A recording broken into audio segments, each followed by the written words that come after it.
बच्चों, सुप्रभात। आज हम पढ़ेंगे वाक्य निर्माण प्रक्रिया की अगली कड़ी अधिकरण के विषय में। अधिकरण क्या होता है? देखिए, अधिकरण का मतलब होता है आधार, और आधार मतलब किसी चीज़ पर कुछ टिका हो, या किसी चीज़ में कोई चीज़ हो, या एक जो ऐसी चीज़ जो दिखाई भी ना दे। मतलब आधार तीन प्रकार का होता है, जैसे ऐसे कह सकते हैं। एक होता है औपश्लेषिक,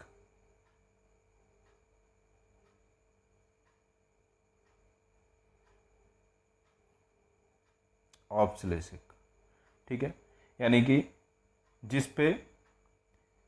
जिसके साथ आधे का भौतिक संबंध हो, यानी भौतिक रूप से दिखाई दे रहा है कि टेबल पर पेन है या बैग रखा है, ठीक है।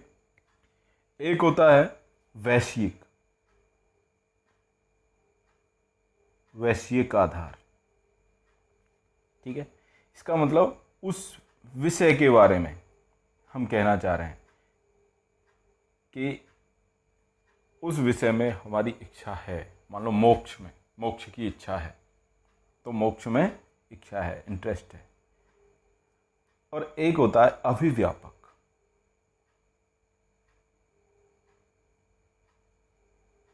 ठीक है। अभिव्यापक, इसका मतलब होता है कि जैसे तिल होता है ना, तिल में तेल है, तो वो तेल हमें दिखाई नहीं दे रहा है, लेकिन वो है, अभिव्यापक है। मतलब उसके अंदर है, व्याप्त है, लेकिन हमें दिखाई नहीं दे रहा है। अब हमारी बात है कि इनमें से कोई सा भी हो, तीनों में से हम हर उस आधार में केवल अधिकरण के रूप में काम करेंगे। यानी कि अधिकरण क्या हुआ? ये तीनों प्रकार के आधार हुए, और जहाँ तीनों प्रकार के आधार की बात होगी वहाँ पर हम अधिकरण का प्रयोग करेंगे, और अधिकरण में होती है सप्तमी, ठीक है। तो इसी चीज़ को पढ़ रहे हैं हम।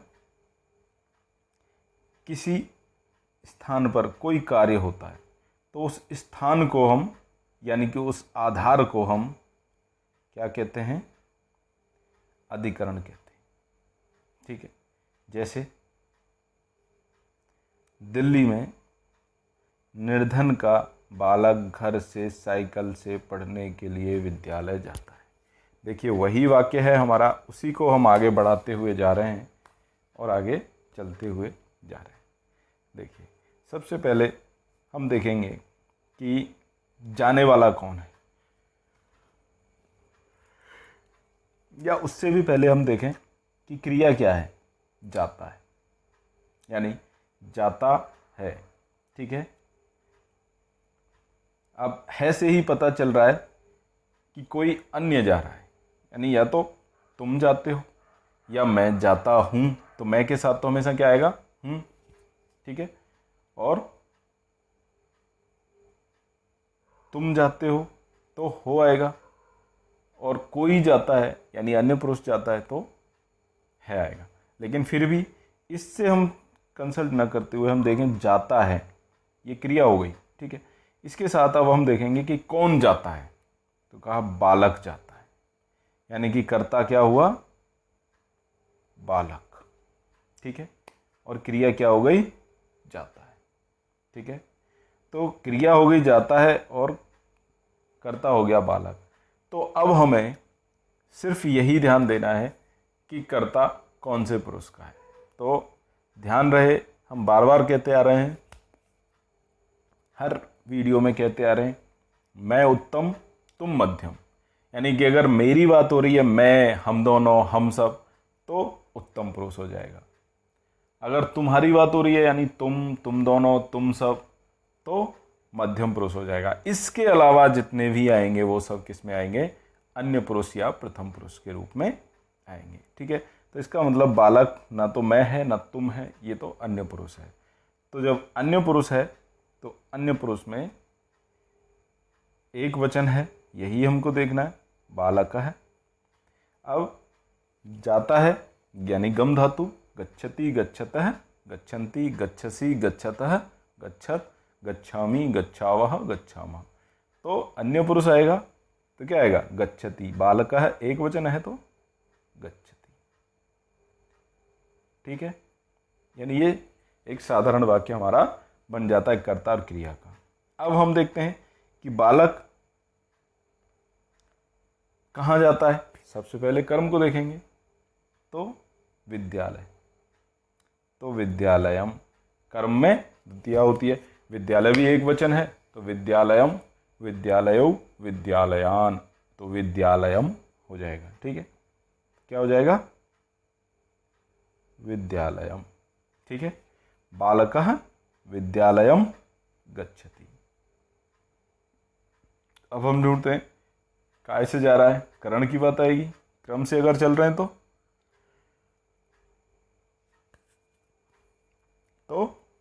साइकिल से जा रहा है, साइकिल से। साइकिल को क्या बोलते हैं, द्विचक्रिका। तो बालकः द्विचक्रिकया, रमा की तरह, जैसे द्विचक्रिका रमा यानी आकारांत स्त्रीलिंग, तो तृतीया का एक वचन, क्योंकि साइकिल भी एक है तो एक वचन हुआ, तो द्विचक्रिकया। अब अगले पे चलते हैं, क्यों जाता है, पढ़ने के लिए जाता है, यानी संप्रदान। द्विचक्रिकया तो पढ़ने के लिए, पठनाय या पठितुम, तुम उन प्रत्यय का प्रयोग भी कर सकते हैं, तो पठनाय।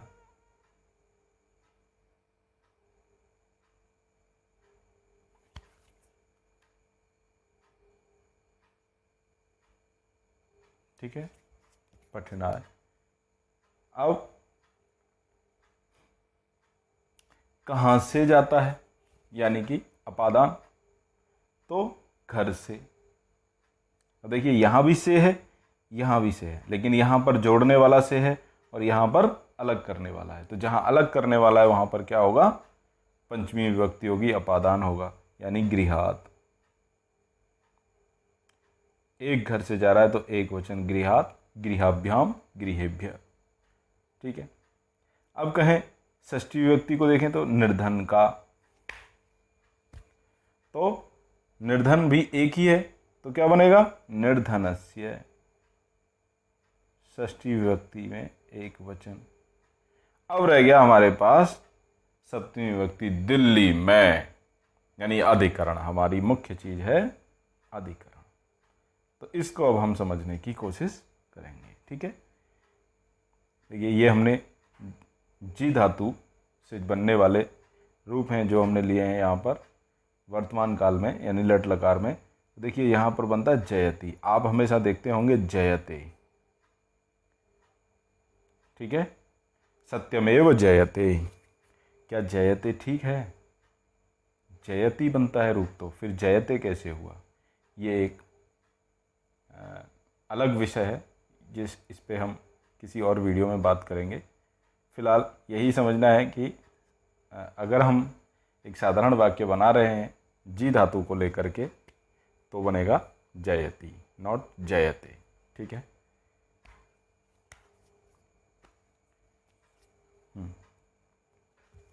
तो जयते नहीं होता है, जयति होता है, लेकिन वहाँ पर जयते लिखा हुआ है तो वो भी शुद्ध है। ठीक है, उसे हम गलत नहीं बोल रहे हैं, लेकिन व्याकरण की दृष्टि से जयति ही बनता है। ठीक है, आगे हम रूप देखते हैं लक्ष्मी शब्द के। लक्ष्मी में भी और दिल्ली में भी, दोनों में बड़ी ई है। ठीक है, और बड़ी ई का क्या है, स्त्रीलिंग है, तो दोनों के रूप एक जैसे बनेंगे। ठीक है, यानी लक्ष्मी के और दिल्ली शब्द के दोनों के रूप एक जैसे बनेंगे। ठीक है, तो इसी को देखते हैं। लक्ष्मी, लक्ष्म्यौ, लक्ष्म्य है, लक्ष्मीम, लक्ष्म्यौ, लक्ष्म्य, लक्ष्मी।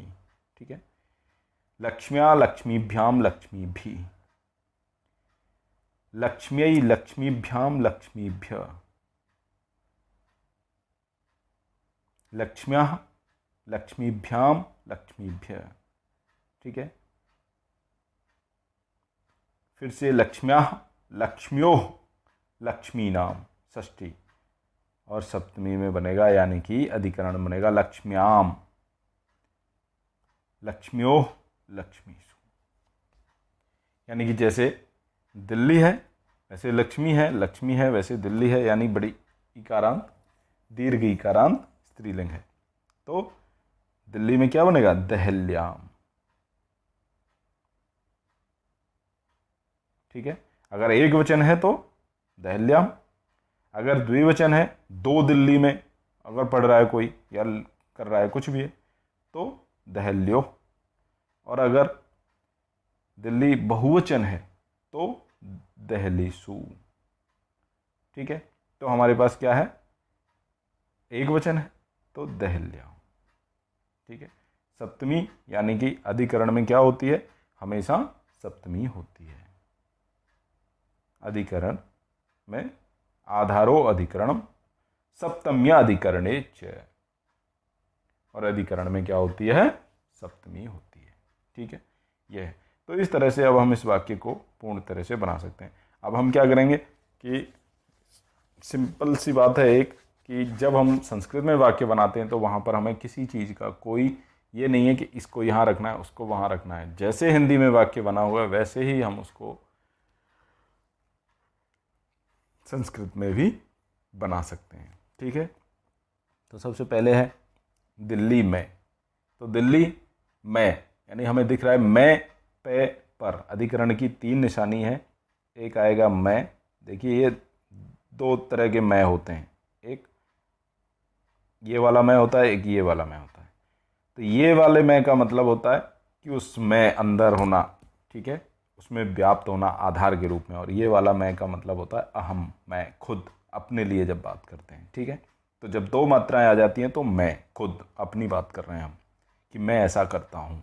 ठीक है, और जब एक मात्रा होती है तो हम क्या करते हैं कि वो अधिकरण वाली बात है, आधार वाली बात है, कि उसमें, किसी चीज़ में, कमरे में, बैग में, ठीक है ना, दिल्ली में। ठीक है, ये तो ये चीज़ को ध्यान रखना। तो दिल्ली में जब आ गया तो इसका मतलब है अधिकरण है। अधिकरण है तो इसका मतलब सप्तमी विभक्ति। सप्तमी विभक्ति है तो हमारे पास ये तीन चीज़ें बचती हैं। ठीक है, तो तीन चीज़ें बचती हैं, यानी एक वचन, द्विवचन, बहुवचन। अब इनमें से ये कौन सा है? एक वचन है, तो एक वचन है तो हम क्या लिख देंगे? दहल्याम। ठीक है, दहल्याम। क्या कह रहा है? निर्धन का बालक। तो निर्धन का, निर्धन भी कितने? एक वचन है। निर्धन का है, का, की, के, रा, री, रे, तो इसका मतलब क्या हो गया? षष्ठी विभक्ति है, संबंध है, संबंध है तो षष्ठी विभक्ति है, और एक वचन है तो बनेगा दहल्याम निर्धनस्य।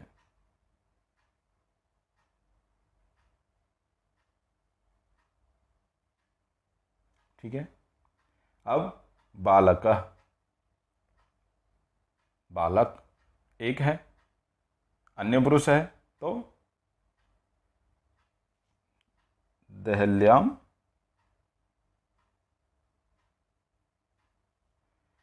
ठीक है निर्धनस्य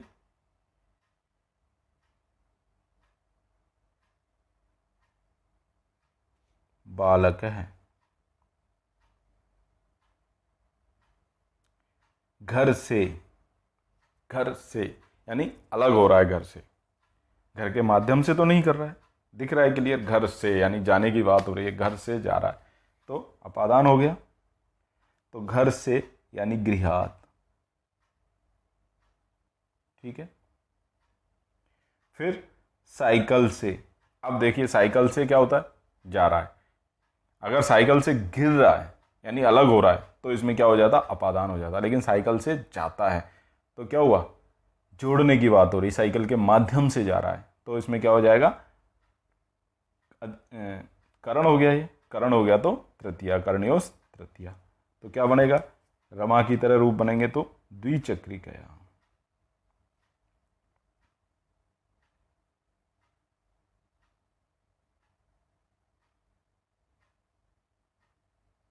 ठीक है, अब पढ़ने के लिए।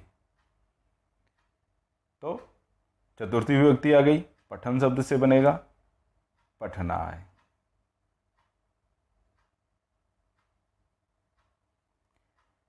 विद्यालय जाता है, विद्यालय, विद्यालय जाता है, कर्म हो गया विद्यालय, एक विद्यालय है तो विद्यालयम, विद्यालयो, विद्यालयान, तो क्या बनेगा विद्यालयम।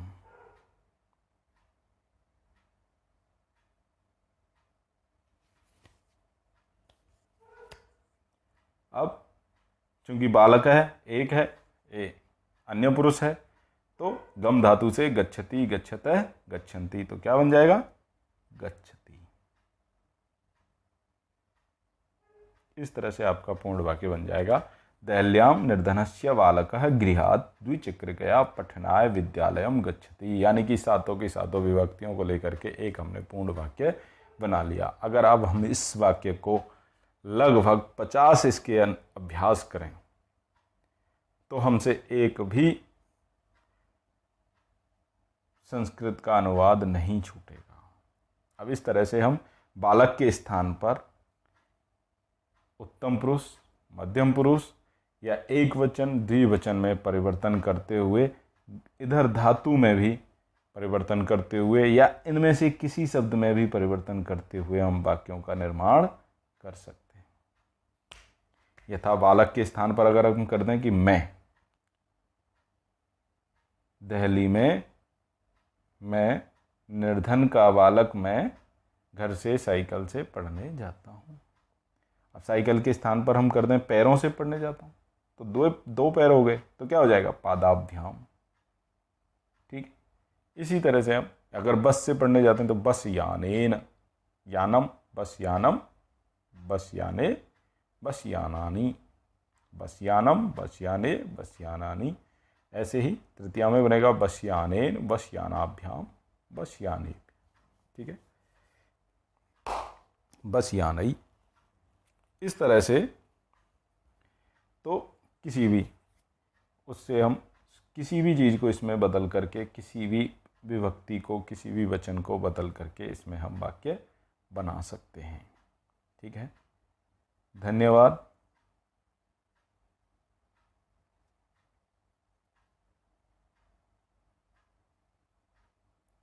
अब आज से आगे अब हम पढ़ेंगे कर्मवाच्य और भाववाच्य, यानी अगला वीडियो जो आएगा हमारा कर्मवाच्य और भाववाच्य। हिंदी में तो केवल कर्मवाच्य ही होते हैं, जैसे अंग्रेजी में अगर देखें तो एक्टिव वॉइस, पैसिव वॉइस, लेकिन संस्कृत में हम एक्टिव पैसिव में भी पैसिव को हम दो भागों में बांट लेते हैं, कर्मवाच्य और भाववाच्य में। ठीक है, तो इसको अब अगले वीडियो में हम